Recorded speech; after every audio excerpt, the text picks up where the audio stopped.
Good afternoon, everyone. This is Avinash, Assistant Professor from CMR College of Pharmacy. So today I'm going to share a video on Schmidt rearrangement reaction. So I'm going to discuss this reaction in 3 different steps. So we'll start with the basic statement, followed by the general reaction and the mechanism to understand Schmidt rearrangement reaction. Okay. So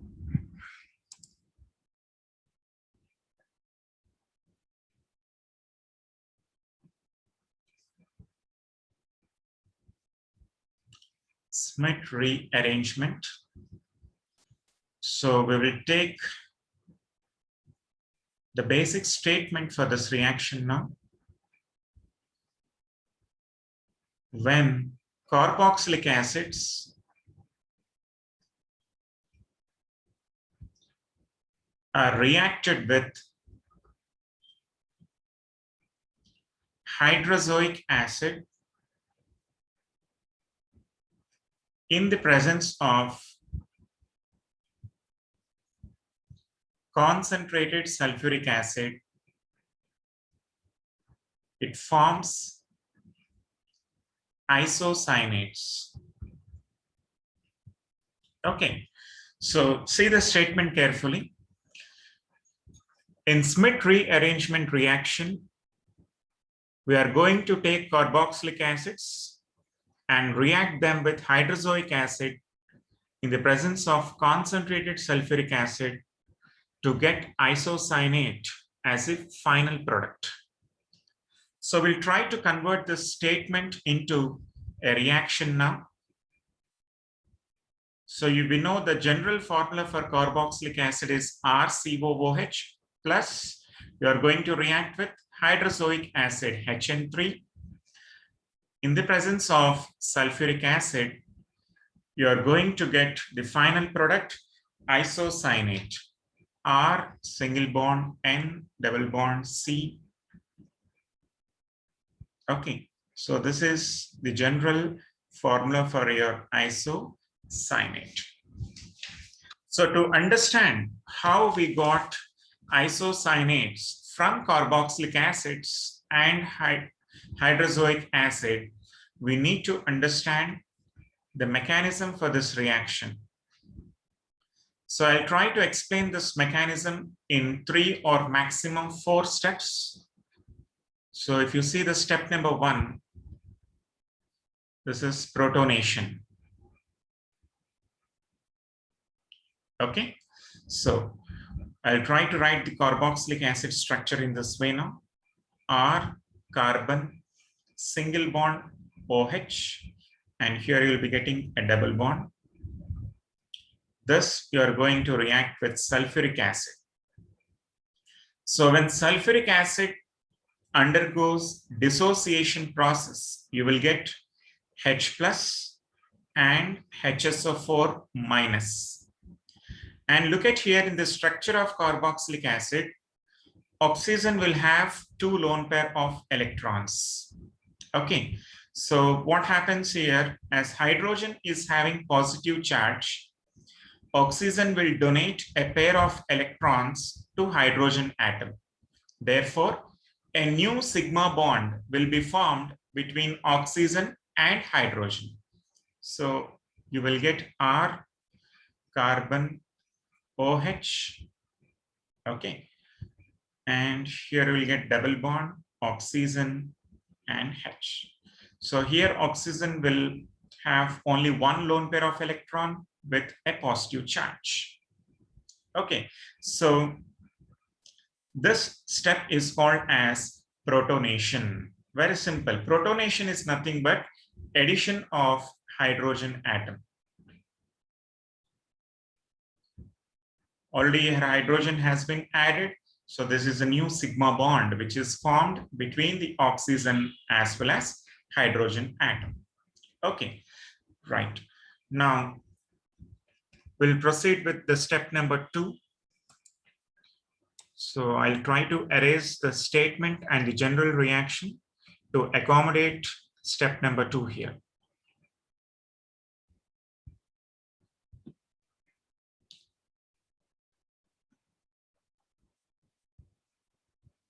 Right.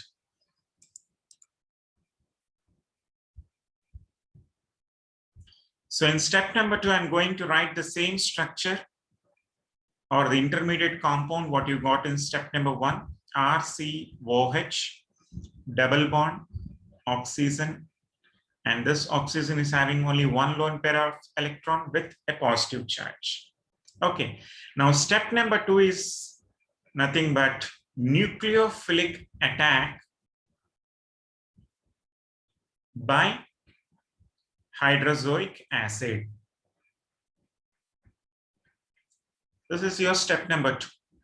So here I'm going to react this intermediate compound with hydrozoic acid. So I will write the structure of hydrozoic acid in this way to understand the mechanism properly.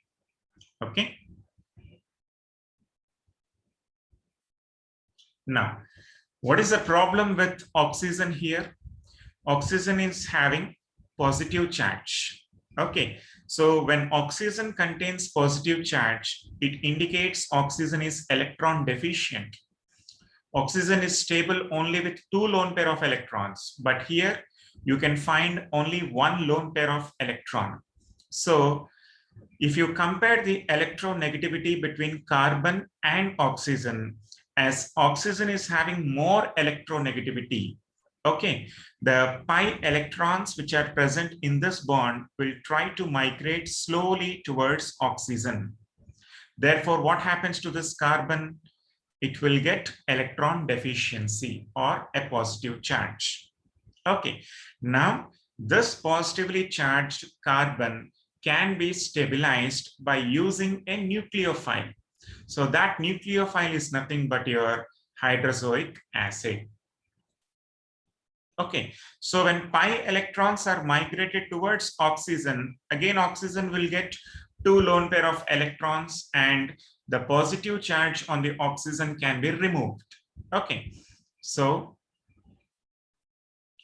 look at here now. You know the valency of nitrogen is 3. Nitrogen can form 3 bonds. Okay, look at this first nitrogen here. So this is 1 and here you are having another 2 bonds. So the nitrogen valency is satisfied here. See the central nitrogen atom, this one, the nitrogen valency is 4. So when nitrogen valency is 4, you can't say the nitrogen is stable. So I will designate by a positive charge. Okay, and see this third nitrogen, it is having 2 bonds here. That means this nitrogen has the capability to form another bond. Okay, so that's the reason I have represented this nitrogen with a negative charge with lone pair of electrons. So this nitrogen will donate the lone pair of electrons to this positively charged carbon. Therefore, a new sigma bond will be formed between the carbon atom as well as the nitrogen atom. So you can write the structure here, R single bond. I'm writing this OH group at the bottom here, OH. And there is another OH group here. And this carbon can form, as nitrogen is donating the lone pair of electrons for this carbon. So carbon will immediately form a new sigma bond with nitrogen. So this is a new sigma bond with nitrogen, followed by another nitrogen, double bond, and hydrogen atom. So once again, now you can look at here, this nitrogen valency is satisfied now. So 2 + 1, 3 bonds. Okay, but the central nitrogen valency is not at all satisfied. So again, I have designated with a positive charge. Okay, so this is about your step number 2, that is nucleophilic attack by hydrozoic acid. Okay, so coming to the Next important step. So I'll try to erase your step number 1 here.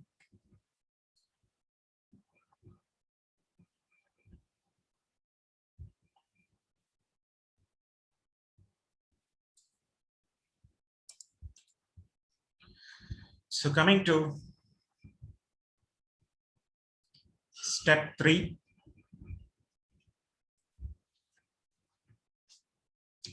Step 3 is nothing but dehydration. Okay. Now I'm going to write the same intermediate compound what you got in step number 2. That is R carbon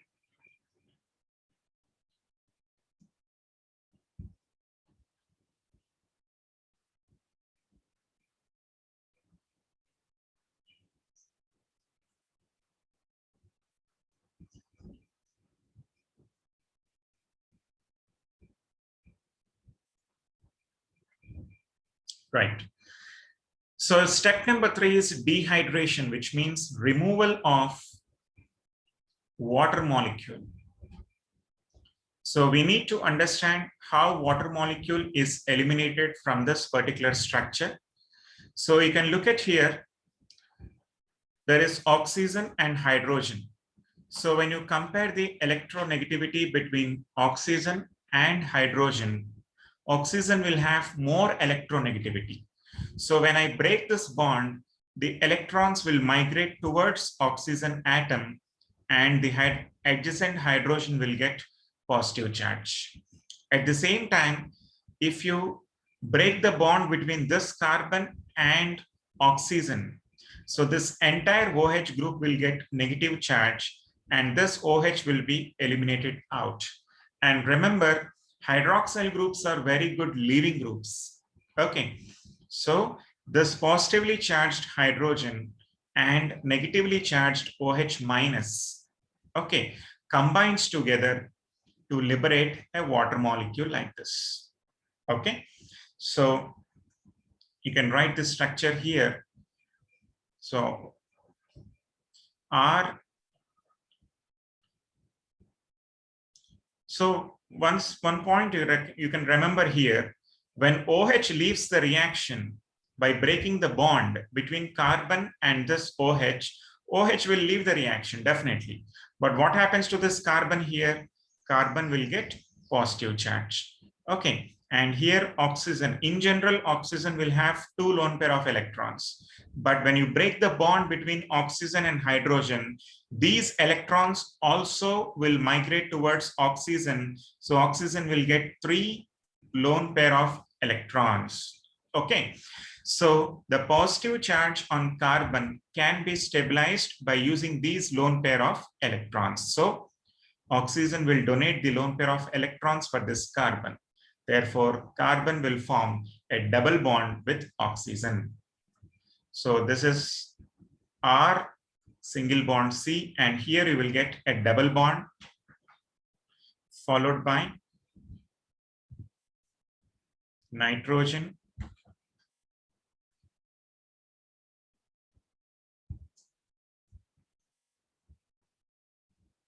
okay. Now this compound or intermediate will undergo resonance stabilization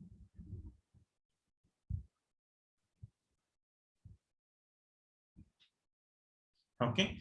So if you compare the electronegativity between carbon and oxygen, oxygen will have more electronegativity. So this pi bond will migrate towards oxygen. What happens to this carbon here?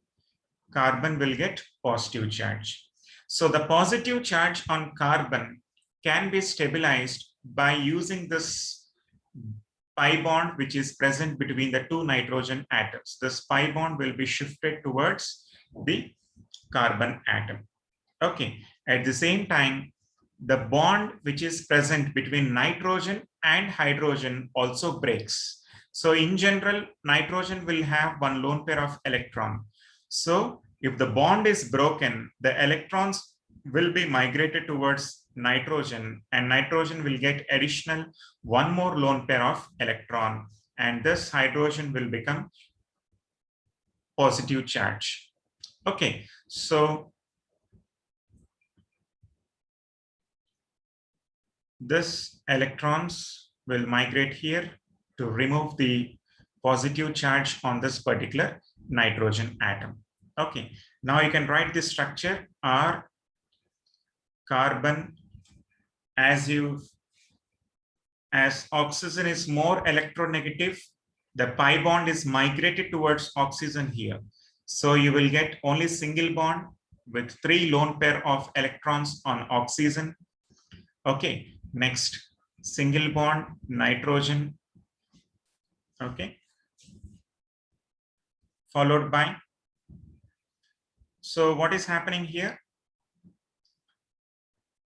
When you shift this pi bond towards oxygen, carbon has become positive charge. Okay, to stabilize this carbon, the electrons which are present in this pi bond will slowly migrate towards carbon, so that this carbon will form a double bond with nitrogen atom. So a double bond is formed between carbon and nitrogen atom here.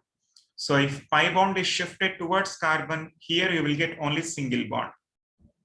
Okay, and if you look at here, this nitrogen is having 2 lone pair of electrons, but actual number of electrons on nitrogen should be only 1.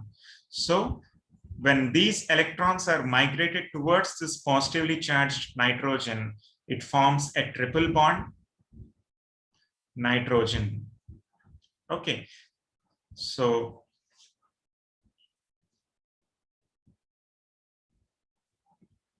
this is your intermediate compound, what you are going to get after resonance stabilization. Okay, so why you got again a positive charge on nitrogen here? So the valency of nitrogen is not satisfied. Here you are having a triple bond. Again, there is a single bond here, 3 + 1, 4. But the valency of nitrogen should be only 3. So this nitrogen is not at all satisfied with valency. So you can represent by a positive charge. So there is no problem with this nitrogen because you're having a double bond and you're having a single bond here. Okay. So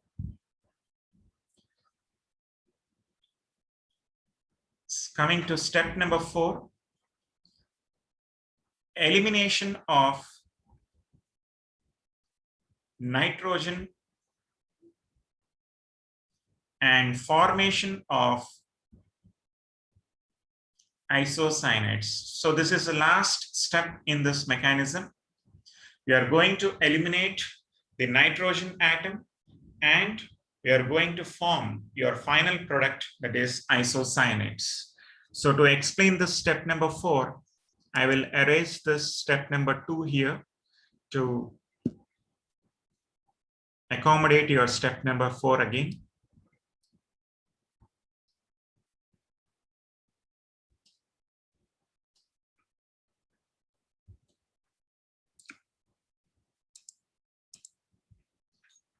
Right. So I'm going to write the same structure what you got in step number 3, that is resonance stabilized product R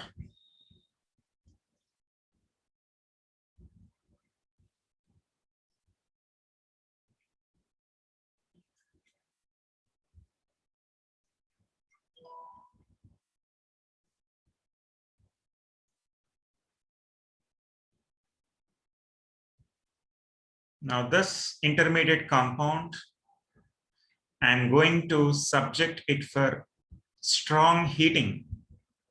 So what happens is the bond which is present between the sigma bond present between these 2 nitrogen atoms will be broken, and this entire electrons will be shifted towards nitrogen atom which is having positive charge. Okay, so therefore what happens? These 2 nitrogen atoms will be eliminated in the form of nitrogen gas. Okay, therefore what happens? You will get a compound RCOO oxygen with 3 lone pair of electrons, followed by N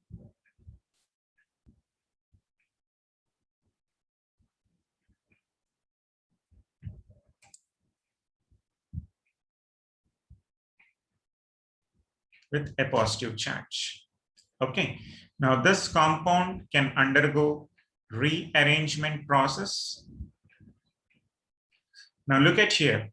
So this R is nothing but your alkyl groups. What is the nature of alkyl groups? They are electron donating groups. They can donate the electrons. Okay, so this R will be migrated towards the nitrogen atom. Okay.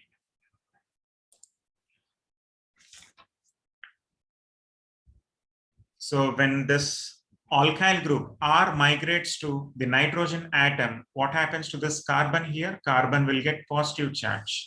So to stabilize this positive charge on carbon, oxygen is having 3 lone pair of electrons. So oxygen will donate this extra lone pair of electron to carbon. Therefore, this carbon will form a double bond with oxygen. So you can write the final structure. C double bond oxygen, and there is a double bond with nitrogen also, and this nitrogen is bonded with R. So this is your general structure for isocyanates.